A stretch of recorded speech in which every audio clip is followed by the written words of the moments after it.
امام علی علیہ السلام نے فرمایا، برے لوگوں کو اچھا کہنا بدترین گناہوں میں سے ہے۔ فرمایا کہ کبھی اپنی زبان سے کسی کے عیب بیان نہ کرو، کیونکہ عیب تم میں بھی ہے اور زبان لوگوں کی بھی ہے۔ ذلت اٹھانے سے بہتر ہے کہ تکلیف اٹھاؤ۔ جب تمہارے دل میں کسی کے لیے نفرت پیدا ہونے لگے تو فوراً اس کی اچھائی کو یاد کرو۔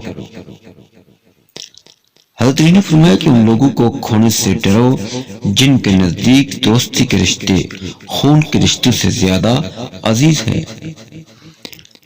فرمایا کہ اتنے خشک نہ بنو کہ توڑ دیے جاؤ اور اتنے نرم نہ بنو کہ نچوڑ دیے جاؤ۔